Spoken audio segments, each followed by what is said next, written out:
The story right in front of you is a sci-fi short story. It's called Traitor on Tristan Sea, and let's get into it.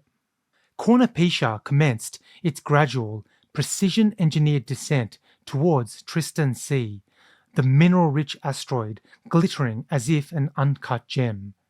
Captain Alex Jenkins double-checked the status of the life support system on the suit's terminal, a move dictated by necessity.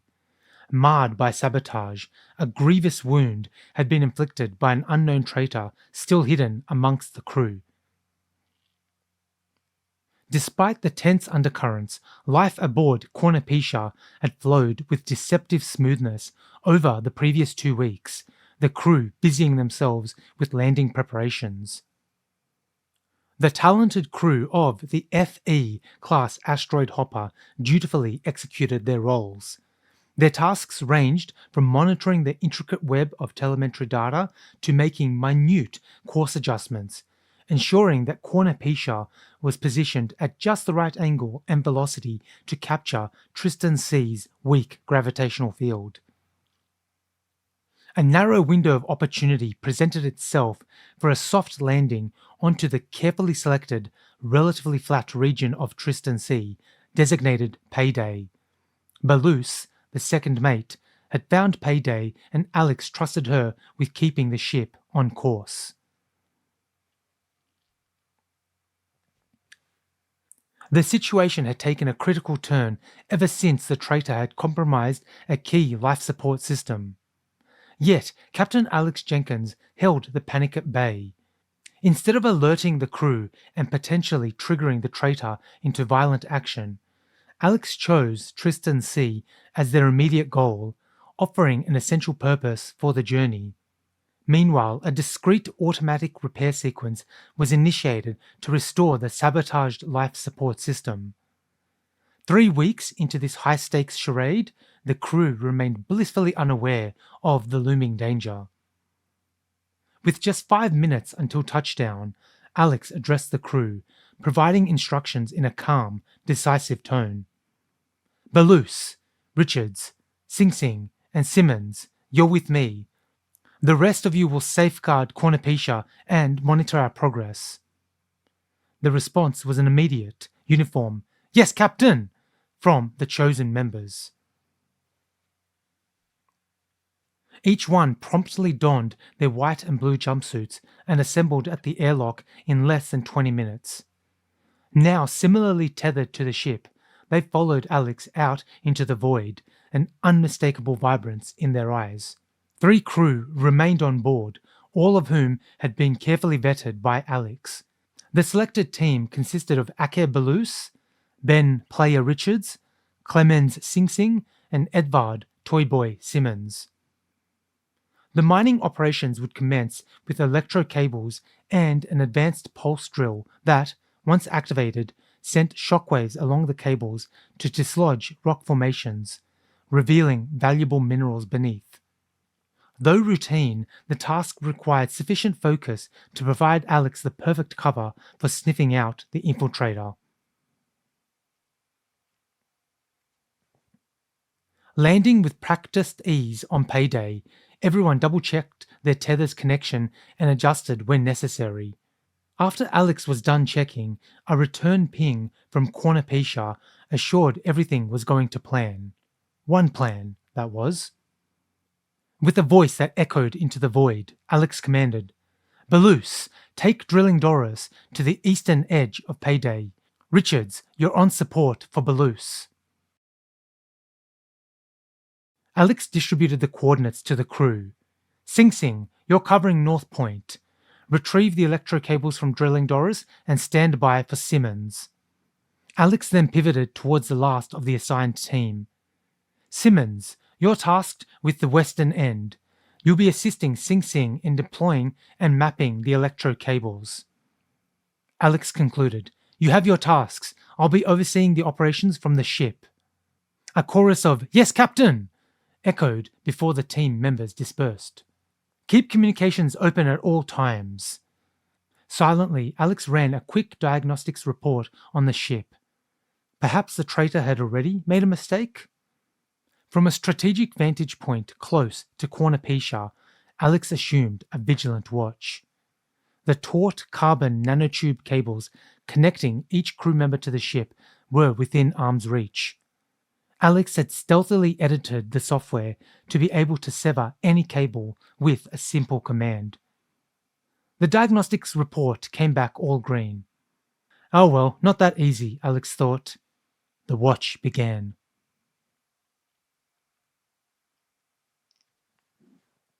Profile 1, Aker Belus. Paired with Richards, Belus helmed drilling Doris. The dexterity and finesse with which she navigated the diamond-tipped drill across the rugged terrain showcased a lengthy career in such operations. High, well-defined cheekbones sharpened her profile, while intelligence danced in her emerald eyes. Soft, light brown hair framed her face, accentuating her remarkable features. On noticing Belus's mischievous smile and a subtle batting of her long eyelashes, Richards sent a glance Alex's way. However, with no immediate guidance from their captain, he laughed lightly and shook his head, bearing the brunt of the drill components, leaving Belus with the smaller, intricate pieces. Gear in hand, Belus immediately set to work on the telemetry computer. After a minute, she shared a nod with Richards and commenced towards their destination. Alex directed Belus and Richards to their allotted zone. However, after a few minutes, both began to stray from their set path, their course gradually widening. Belus slowed the pace before Richards followed suit. They stopped, and after a quick back and forth with Richards, she relayed her concern. "Captain, are you certain this is the correct path?" "What gives you the impression that it isn't?" A moment's hesitation from Belus. "Richards doesn't recall this rock formation from our scans." The indirect message indicated to Alex that Belus had noticed their veered path. Feigning confusion and a frantic search for the right coordinates, Alex finally replied. "That's odd," Alex said, injecting a note of confusion. "Must be some sort of computational error in the navigation system. Let me double check." Making a show of recalculating, Alex's fingers danced across the controls in a convincingly frenzied fashion. A few moments later, Alex gave an exaggerated sigh of relief. "Ah, there it is. Seems like a minor glitch mixed up the coordinates. Here are the correct ones." Sending the correct coordinates through their communicators, Alex added, "Reroute towards this destination." The line was quiet for a moment as Belus and Richards processed the new information. "Copy that, Captain," Belus finally acknowledged, her voice tinged with confusion, but also relief. Richards merely grunted his agreement and bumbled the drill components again. They promptly adjusted course, movement smoother as they navigated toward the right path. Their momentary unease seemed to be brushed away by the focus of their task, and they rapidly closed the distance to their correct destination. Their communication channels, under Alex's careful surveillance, carried only task-related exchanges. Alex couldn't ascertain if Belus and Richards exchanged covert messages visually, but there was ample time for close observation. Patience was key. Alex subtly guided the pair as they configured the drill's computer, their skilled hands securing the machine into the asteroid's crust. Their setup complete, they paused, waiting for the rest of the crew. Alex kept a low profile, studying the crew members closely. So far, Belus hadn't exhibited any signs of being the traitor. But what about Richards? The game went on.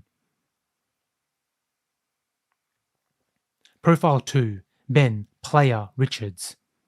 Player was a nickname Ben Richards had earned due to his exaggerated tales of romantic conquests. Alex was privy to the actual number, which was considerably less grandiose. Yet, Richards wasn't just talk.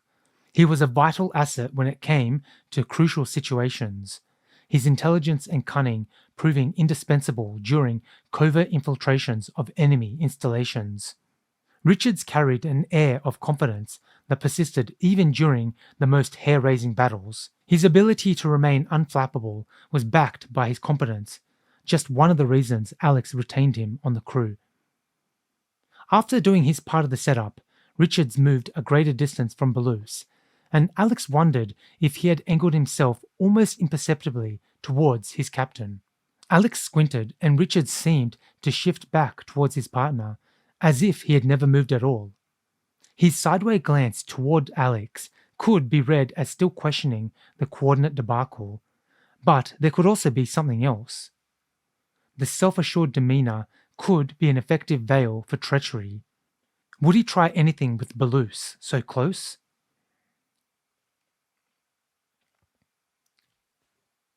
At Alex's cue, Richards began unraveling the cables, handing them over to Sing Sing as Balouse attended to the drill's readings.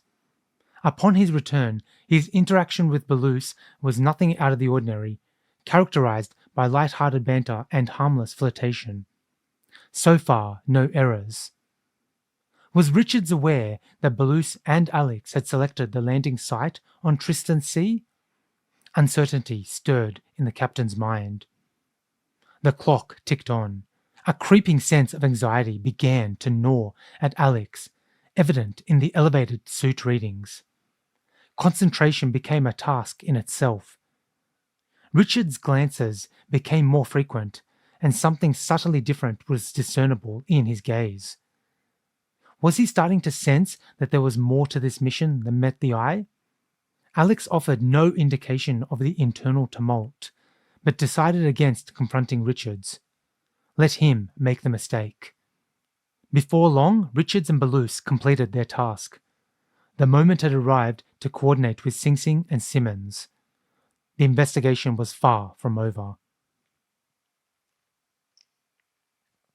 Clemens Sing Sing had a knack for projecting an aura of extraordinary capability beneath a seemingly ordinary exterior. As a sole crew member reliant on corrective eyewear for short-sightedness, he was perpetually calm and composed, even under the most intense conditions, whether during high-stake battles, intricate escape maneuvers, or high-velocity chases. His ability to simultaneously process multiple complex calculations in his head secured his position within the crew. His eloquence, too, had its allure, especially among certain female crew members. However, his linguistic prowess could potentially be a double-edged sword. Sing Sing had a talent for weaving tales, knowing when to lie and when to sprinkle in a bit of truth for good measure.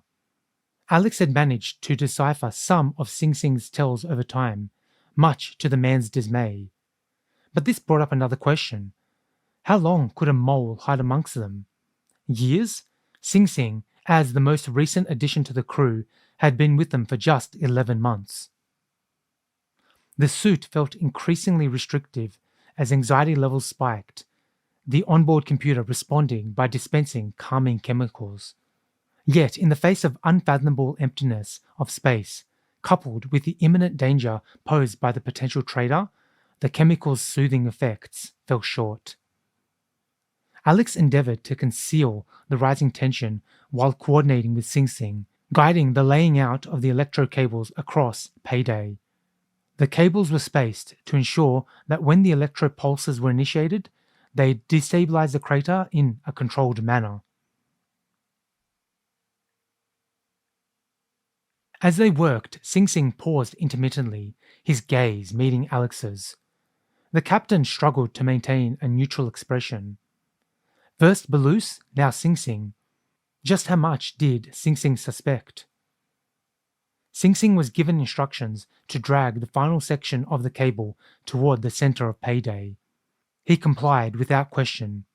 Alex walked to the same spot, securing several cables into the ground near the ship to maintain the necessary tension.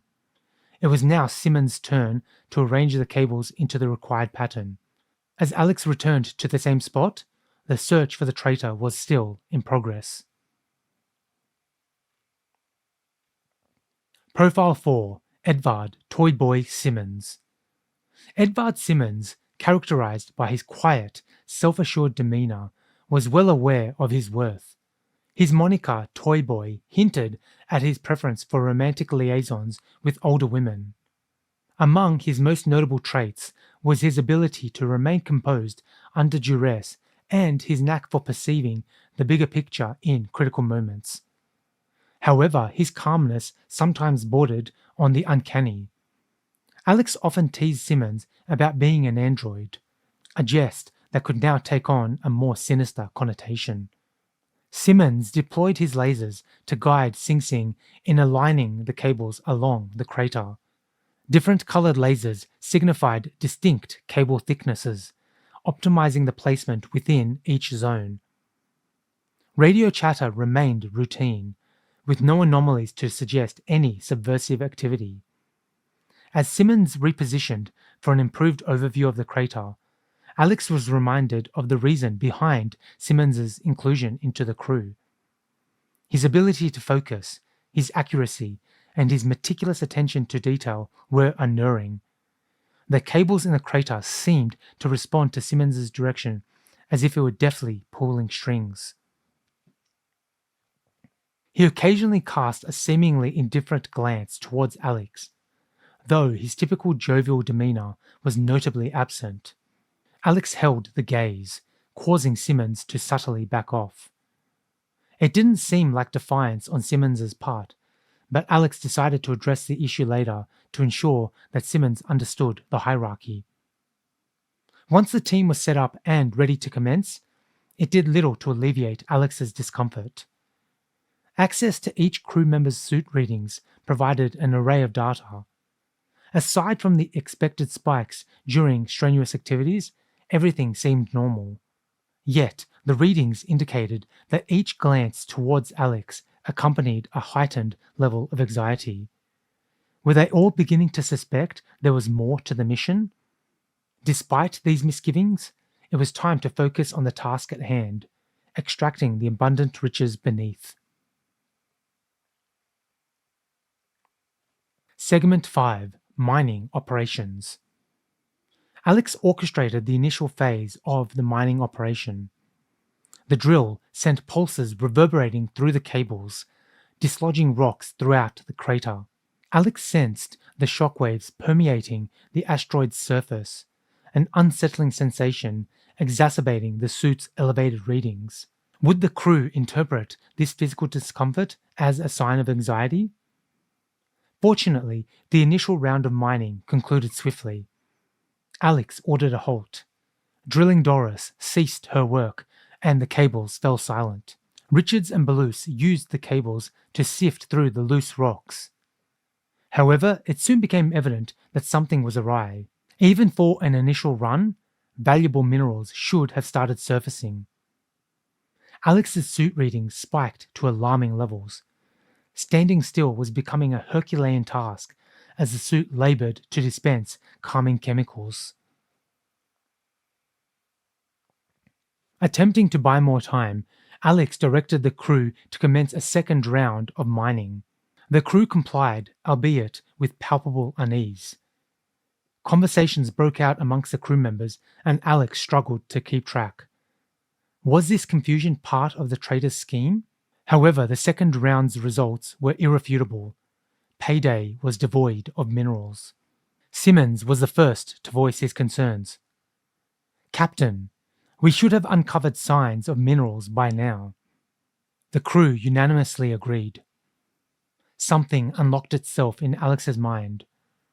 She had chosen the coordinates right after the asteroid had been chosen, but before the scans had been completed. Beluce shook her head. "I put the coordinates into the nav computer once scans confirmed the location." "I'll run the scans with Cornepecia," Alex announced. Time stopped moving in the void as Alex exchanged messages with the crew on the ship.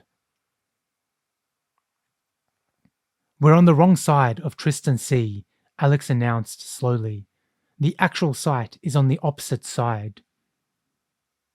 "That's not possible," a note of despair as Beluce looked around at the others. "You confirmed the scans, Captain." The team all looked at each other and then back at Beluce. Beluce said, "We went through it together. I got the scans. You confirmed them. I put them into the nav computer. Unless..." Beluce stopped herself and moved from drilling Doris. Richards mirrored her movements. Sing Sing and Simmons looked on, taken aback by the abrupt movement. The silence bore an ominous weight. But Belus had overplayed her hand. That was what Alex had been waiting for. She was the traitor. A wave of apprehension washed over Alex. How to alert the rest of the crew without putting them in danger? Another thought occurred to Alex. Could Belus take Richards hostage? She was the traitor. Segment 6. Traitor. There was less than an hour before the arrival of the breakaway leader. The rendezvous the traitor wanted. Just enough time for the traitor to make a hasty retreat. A final escape. Alex mulled over the coordinates. They were on the wrong side of the asteroid for the minerals, and yet on the correct side for an easier retreat. The thought passed over Alex. Yet, in spite of the impending danger, Alex held back from severing Belus's cable. The right hand gripped it visibly, a threat hanging in the air like a guillotine blade, shimmering in full view of Belus. Belus halted, her gaze unwavering. "You won't do it." "What makes you believe I won't?" Alex shot back. "You're the saboteur." "You don't believe that. That's why you sent us to the wrong location." She had been the one to choose the coordinates. A chilling realization swept over Alex, freezing her thoughts into a crystalline pattern of clarity. Her crew slowly converged on the ship, keeping a wide arc from Alex, who remained still. Belus broke the silence, her words piercing the tension. "You altered the coordinates into the nav computer." She. "You inputted the wrong coordinates," Belus said slowly. Freedom. Alex imagined a refreshing gust of wind rushing across the cold, barren rock. She was free. "You did it on purpose, to save us." Sing Sing's voice carried a note of reverence. Richards shook his head, his expression one of regret. "We're out of time." Alex heard him swallow audibly. "We can't save you." Tension seeped out of Alex's body. A wan smile ghosted across her face. This is what she had wanted. "You have already saved me. You survived. Cornepecia survived." Suddenly, she felt a strange disconnect with her suit, a final surrender to the universe that had conspired against her. Words were no longer needed. Her crew, one by one, boarded Cornepecia, their gazes never straying from her. There was fear in their eyes, but also a mix of pity, disgust, surprise, and even anger. Yet, to her surprise, Alex thought there was no judgment. Perhaps they understood the terrible burden she had borne in trying to prevent the Breakaways from annihilating humanity. Belus was the last to board. There was an unspoken understanding in her gaze. With a low rumble, the ship's engines sprang to life. Belus returned alone, cradling a nondescript, sizable crate. "I will always remember you for who you were," she said, her voice barely more than a whisper, as she passed the crate to Alex. "That's all I ask. I figured you'd want to go down this way. You deserve no less." Holding back tears, not for the end, but for what had been, Alex nodded. "You've been a good member of the crew, and you'll serve Cornepecia well." A pause. "Captain?" Belus solemnly saluted and departed. Soon after, Cornepecia began its ascent. Alex clutched the crate, watching with a blend of regret and relief. She didn't need to open or inspect it. She knew what it contained. Her fate had been inevitable, but she bore no regrets. Her crew was smart. They would carry on the fight. From inside the crate, matter was about to meet antimatter. It was time for Captain Alex Jenkins to wage her final battle against the Breakaways. The grand finale. Obliterate the breakaway leader by sacrificing herself. And with that, the story is over. Let me know what you think of the story, what you think of the length, what you think of the progression, what you think of the characters. Was there not enough action in the story? I got a sense that as I was recording and reading the story, that perhaps there was too much description and not enough action. that too many things were sort of described and stated, whereas it might have been harder for the reader to actually infer things from the action alone. And that's usually the sign of an amateur writer. On any front, if you have any sort of specific feedback, definitely let me know. I did actually notice that there were a few small things that I messed up in some scenes as I was reading it, but those were things to fix for next story. And of course, let me know about the big twist. Let me know if that worked for you, and whether or not the language that I had to use to not refer to Alex's gender directly was too distracting. Especially because we're viewing the story from Alex's point of view, but I still can't refer to her gender, and perhaps I had to take a few leaps with language to avoid referring to her gender. Perhaps that was too distracting. And so definitely, if there are instances like that, let me know so I can take that into the next video. But otherwise, thank you for watching and listening all the way to the end of the video. Like, subscribe, share my videos, share my channel so more people can view my content, and I can reach more people and eventually make money, which would be awesome for me. But once again, thank you for listening all the way until the end, and I hope to see you guys next time.